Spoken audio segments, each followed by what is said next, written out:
ভজনের প্রথম শ্রী শান্ত, ব্রজে যে 5টি ভাব শান্ত, দাস্য, সূক্ষ্ম, বাৎসল্য, মধুর।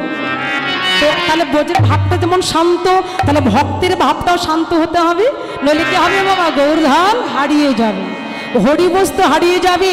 তাই বলছে প্রত্যেকে ভক্তের চলনে গতি যেন শান্ত হয়। তাহলে শান্ত ভাবে যদি হয় তাহলে দাস্য ভাবের গতি কেমন হবে বাবা? দাস্যকে আশ্রয় করেছিলেন। দাস্য ভাব কার মধ্যে ছিল? হনুমান, পবনপুত্র হনুমান, যিনি বক্ষ চিরিয়ে যুগল মূর্তি দেখিয়েছিলেন। বাহ! এই যে ভক্তির সঙ্গে আরেক ভক্তি প্রেম আলিঙ্গন করি না বাবা, এই আলিঙ্গনটা প্রথম ভগবান করেছিলেন হনুমানের সঙ্গে। কোন দিন? ত্রেধা যুগে, যেদিন সমুদ্রটাকে বেঁধেছিলেন। কি দিয়ে বেঁধেছিল গো? এক একটা পাথর ফেলে দিয়েছিলেন। এই পাথরগুলো ফেলেছিল কারা? বানর বানরীগণ, হনুমানের গণ। কেননা রামচন্দ্র তো লঙ্কায় যেতে পারছে না। ও মা, দেখেছেন গো? এগুলো দেখেন তো নাকি? রামায়ণ দেখেন? দেখবেন, শুধু জি বাংলা স্টার জলসা দেখবেন না, মাঝে মধ্যে এগুলো দেখবেন। আরে না না, এন্টারটেন বাংলায় হয়। হরিবল চ্যানেলটা নামটা বলে দিচ্ছি। কেননা হনুমান কি করেছিলেন? জয় শ্রী রাম বলে সকল বানর বানরীগণকে ডেকে বলে তোমরা এক একটা পাথর জলে ফেলে দাও।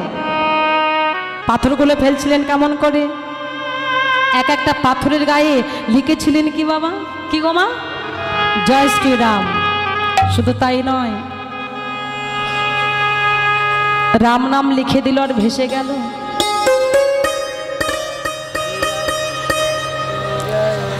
রাম নাম লিখে দিল, পাথরটা জলে ভেসে গেল না বাবা। শুধু রাম নাম লিখে নয়, বানরে বানরীগণ এক একটা পাথর হৃদয় মাঝে চেপে ধরেছে। চেপে ধরে জয় শ্রী রাম লিখছেন, আর দুটি নয়ন জলে পাথরগুলোকে ভাসিয়ে দিচ্ছে। যদি নয়ন জলে না ভাসায়, পাথরগুলো তো জলে ভাসবে না।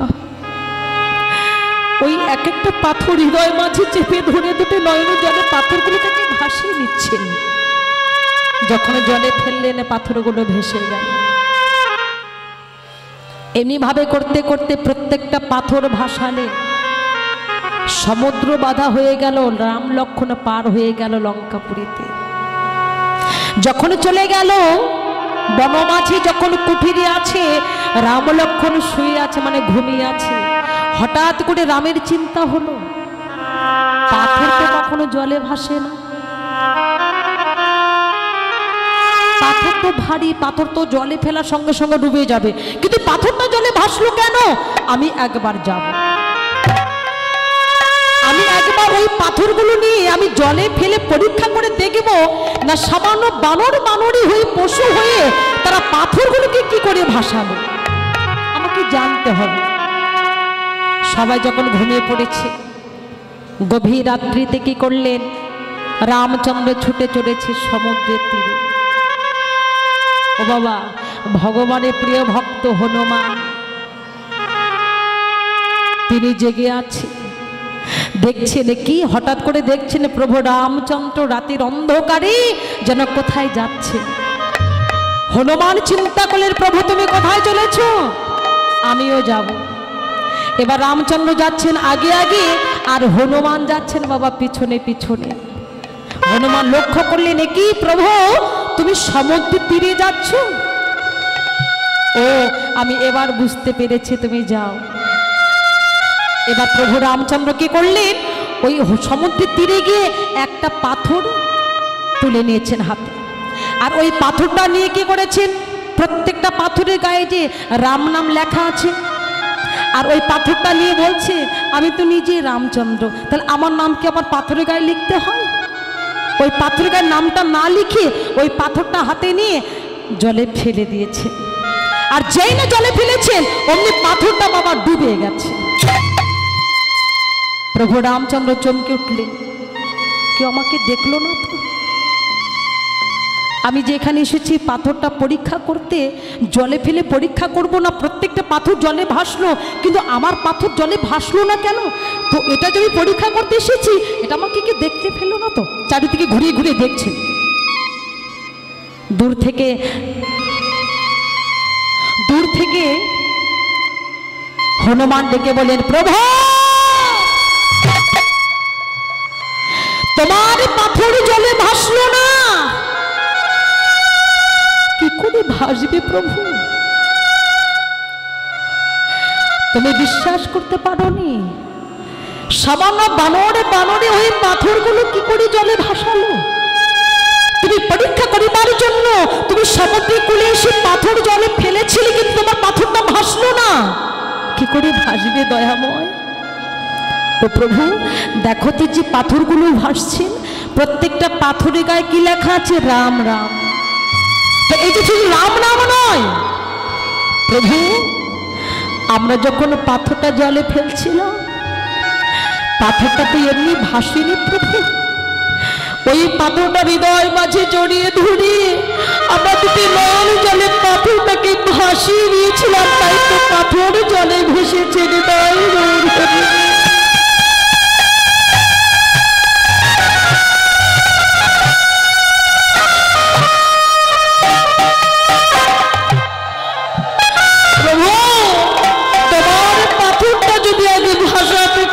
তাহলে তোমার পাথর জলে ভাসত। প্রভু রামচন্দ্র ছুটে গিয়ে হনুমানকে হৃদয় মাঝে জড়িয়ে ধরেছে। হনুমান তোরা পশু বলি আমি তোদের ছোট ভেবেছিলাম, কিন্তু তোরা পশু হলে কি হবে?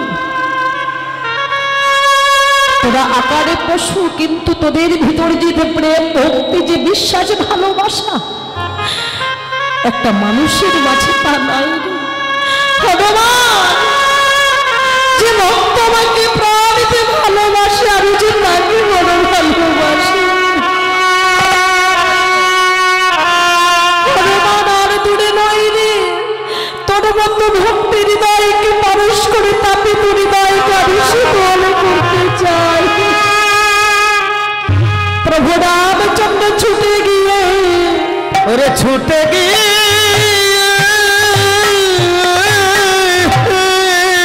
ওই পাবন পুত্র হনুমানকে হৃদয় মাঝে জড়িয়ে ধরে কেঁদে বললেন, একবার আয়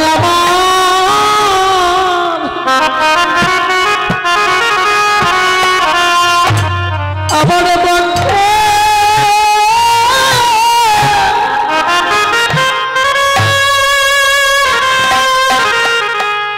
আমার পক্ষে ধরি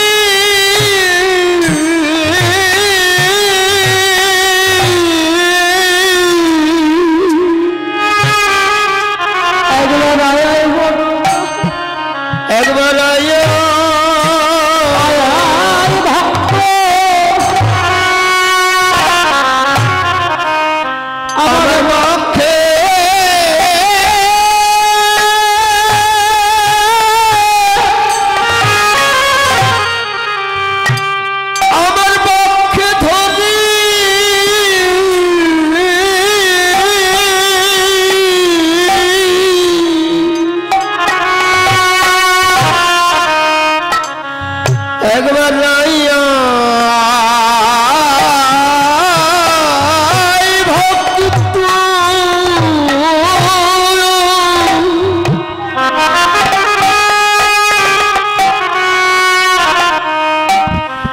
আমার পক্ষে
একবার আইয়া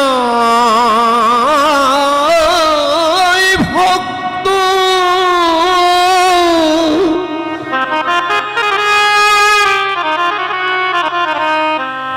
আমার বক্ষে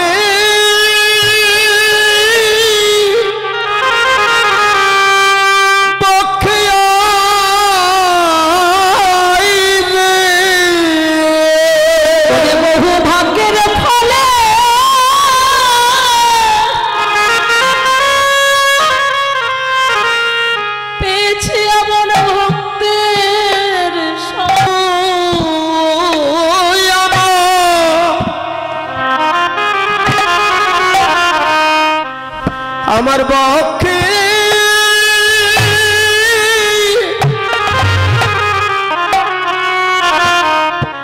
একবার রাইয়া ভক্ত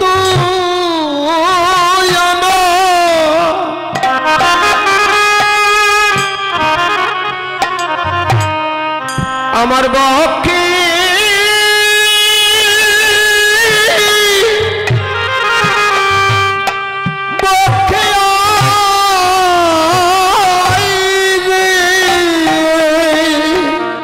আমার তাপে তোরা বাবা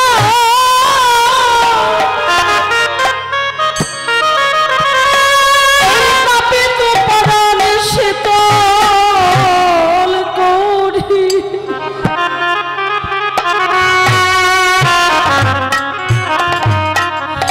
একবার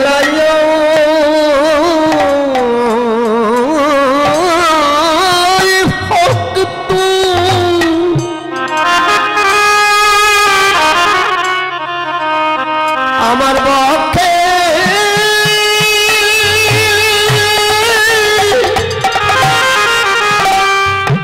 আমার বক্ষে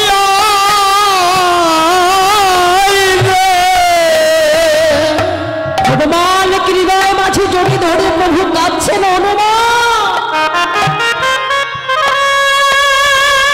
এতদিন বুঝতে পারিনি রে এতদিন জানতে পারিনি রে তোর হৃদয় এত প্রেম এত ভক্তি এত বিশ্বাস ভালোবাসা হনুমান তবে বল বাবা এই জগতের কত ভক্ত আমার কাছে কত রকম কিছু চাই তুই তো আমাকে এমনি করে শিশুকাল থেকে ভালোবেসে গেলি রে কোনোদিন আমাকে ভালোবেসে আমার কাছে কখনো কোনোদিন কিছু চাইলি না হনুমান আজ আমার কাছে কিছু চা বাবা আমি তোকে দিতে চাইনি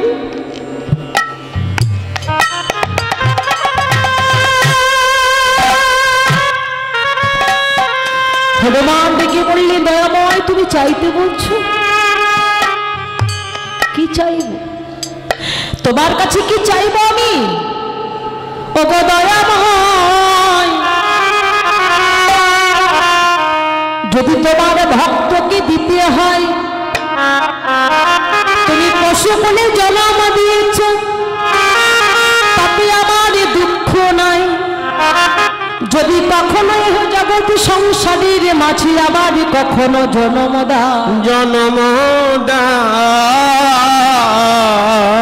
দয়াময় তোমার রাম নাম করতে বড় কষ্ট হয় তোমার কাছেই মিনতি সেদিন কৃষ্ণ বলার বদন দিও সেদিন কৃষ্ণ বলা আমার বদন দিও আমি যেন হাত কৃষ্ণ বলে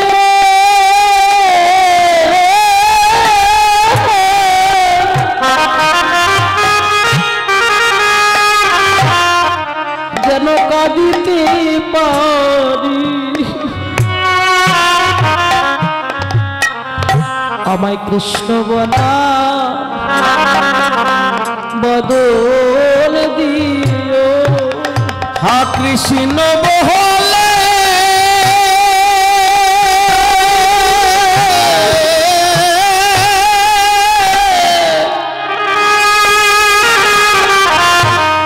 হা কৃষ্ণ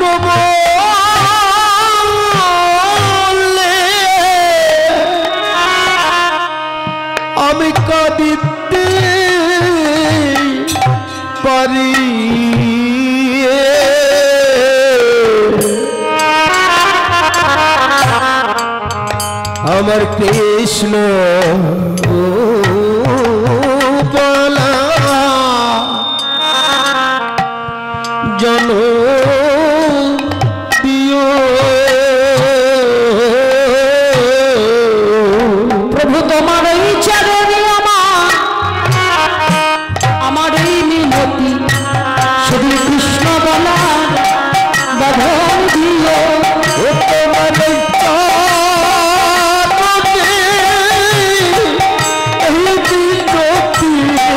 আমার কৃষ্ণ বলা জনম দিও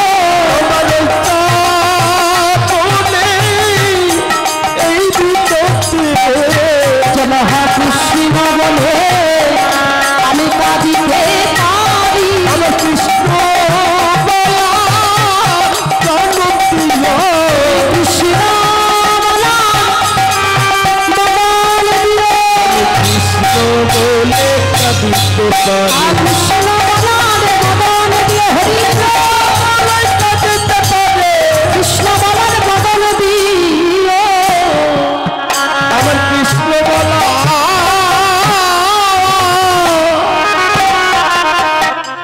বদল দিও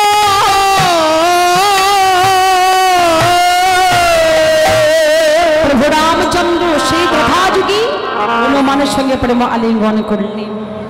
কেননা অনেক আছে বৃন্দাবনে যাওয়ার জন্য প্রস্তুত হয়ে যায়, তো তখন কি করলেন, ওই বৃন্দাবনের যাত্রী যখন বাসে চড়ে যাচ্ছে ঠিক এমন সময় ওই ভক্ত ছোটবেলা থেকে মনে মনে চিন্তা করেছিলেন কি, আমি কবে বৃন্দাবনে গিরিধারে লালের চরণ দর্শন পাবো, কবে রাধা মোহন মন্দির মধ্যে আমি যুগল চরণ দেখব। এই যে তার আশা, মনের বাসনা। ও বাবা, আশা যদি ভক্তের মনে মনে থাকে ভগবান তা পূর্ণ করিনি। বাহ, ঠিক এমন সময় কি করেছে বাবা, সেই ভক্ত যখন যাচ্ছে আর পড়বে না ওই বৃন্দাবন যাত্রীগণ যখন বাসে চড়ে যাচ্ছে আর সেই বাসের সামনে পড়েছে। ও ভক্ত, এই যে তুমি কি মরতে এসেছো? আহা, আমি মরতে আসিনি, বৃন্দাবনে যাচ্ছি। এই দেখো, তুমি বৃন্দাবনে যাবে, তুমি তো চোখে দেখতে পারো না, বৃন্দাবনে কি দেখবে গো? বলে চোখে দেখতে পারি না, তাতে কি হয়েছে? আমার চর্মচক্ষু অন্ধ হয়েছে, তবে আমার জ্ঞান চক্ষু তো আছে। আমি আমার জ্ঞান চক্ষু দিয়ে আমি আমার মদন মোহন মূরতি দর্শন করব। ঠিক আছে, ও ভক্ত এদিকে এসো, আমাদের সঙ্গে চলো।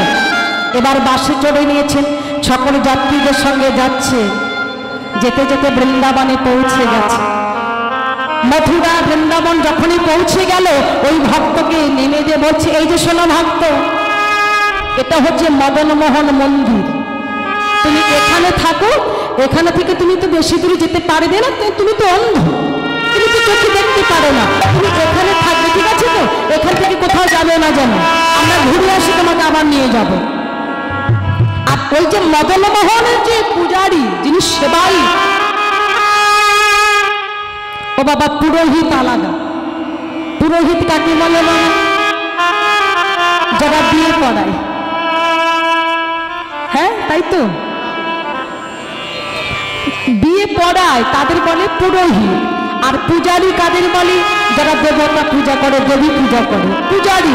আর সেবাই কাকে বলে? ভগবানের যারা নিত্য সেবা দেয়।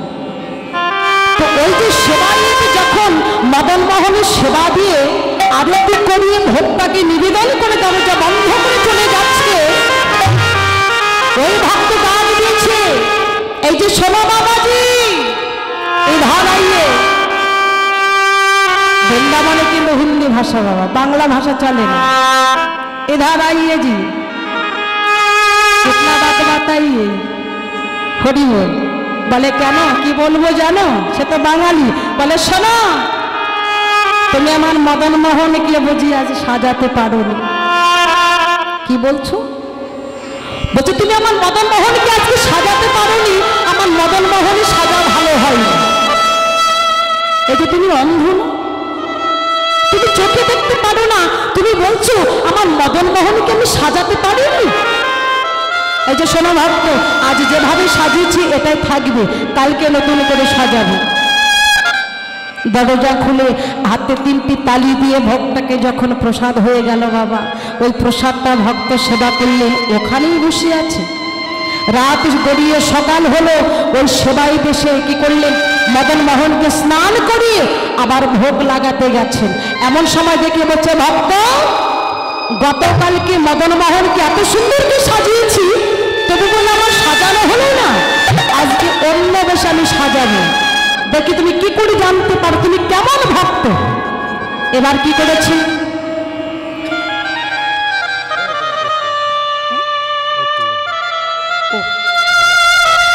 এমন সময় ওই সেবাইতে বাবা কি করেছি জানো, সেদিন আর রাজপোশাক নয়,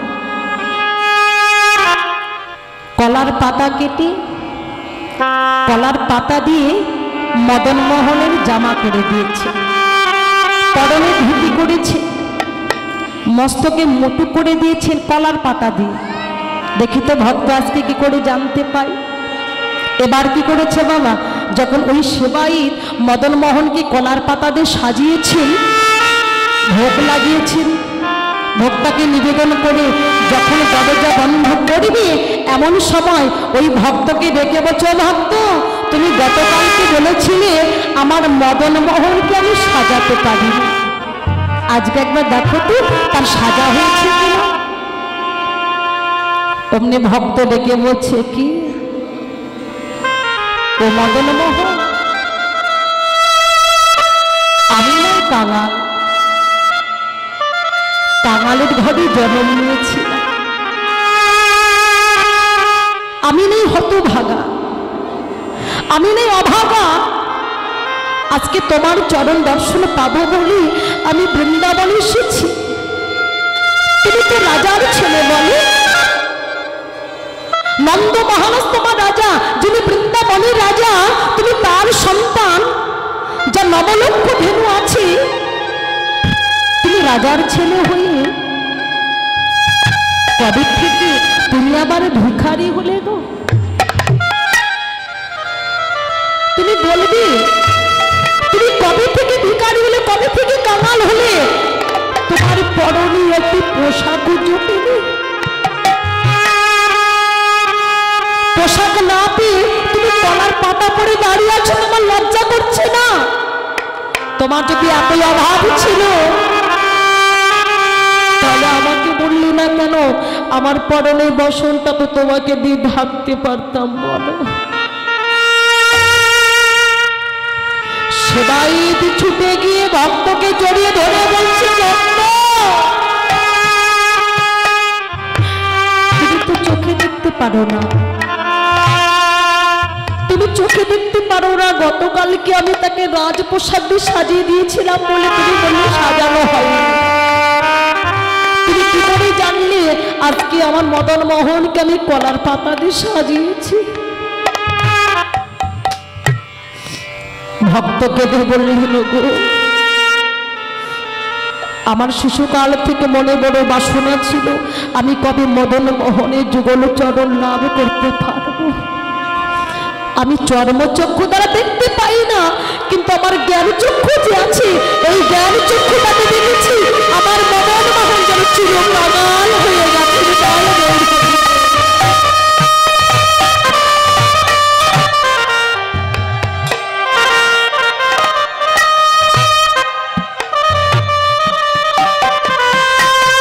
জগৎকে বোঝালেন বাবা, এই জগতে জীব চর্মচক্ষু থাকলে ভগবানের দর্শন হয় না, চর্মচক্ষু থাকলে ভগবানের স্বরূপ দেখা যায় না, চর্মচক্ষু থাকলে ভগবানকে চেনা যায় না, যতক্ষণ না গুরু কৃপা করে তোমার জ্ঞান চক্ষুটা প্রস্ফুটিত হয়েছে।